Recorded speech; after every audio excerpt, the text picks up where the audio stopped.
Maranatha Pastor Tony Lowden said Rosalynn Carter served every nation in world because she embraced teachings of Jesus Christ and took it beyond walls of church. She would tell you today, "Don't worry about me, because I am free now," Lowden said, continuing in Rosalynn's voice as she described Rosalynn's competitive nature and her belief in salvation and the afterlife. "Jimmy tried to beat me here. I won the award. But," Lowden continued, she would say, "don't stop. There are too many homeless people in the world." She would tell you not to stop. Be that virtuous woman. And if you're listening, men will say to the virtuous woman, "Make room." The Carter family then escorted coffin to burial. Plot she would one day share with her husband. Husband also attended the memorial service on Tuesday, where 2 other presidents and all living first ladies joined extended Carter family before Wednesday's funeral.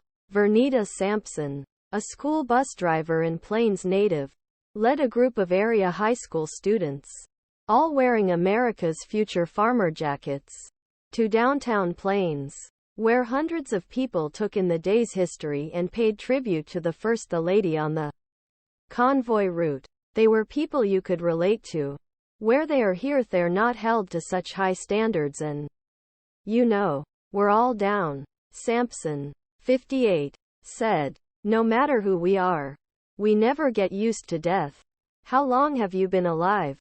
But it brings you joy to know that his pain is over and to celebrate that he lived a long, very happy and productive life." At the service, mourning came with loving stories of her life and lots of laughter.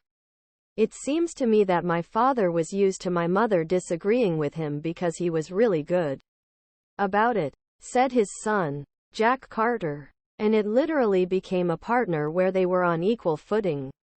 Many family members, including the former president, wore leis to celebrate how much Rosalynn Carter loved living in Hawaii during the couple's Navy years and learning hula dancing while her husband was stationed there. Jimmy Carter met his future wife just days after his mother gave birth to him. Hailing from this town of about 600 people, then and now, Rosalynn Carter changed lives in America and the developing world. Mourners were told at her services this week. As Jimmy Carter's closest political advisor and a political force in her own right, she advocated for better mental health care and underappreciated caregivers in millions of U.S.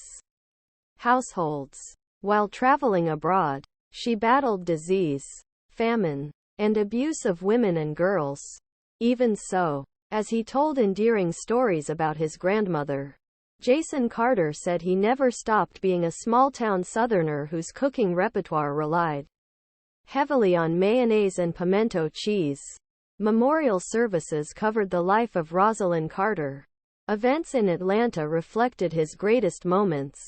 Mourners viewed her casket in her husband's presidential library, steps away from the Carter Center. W.H.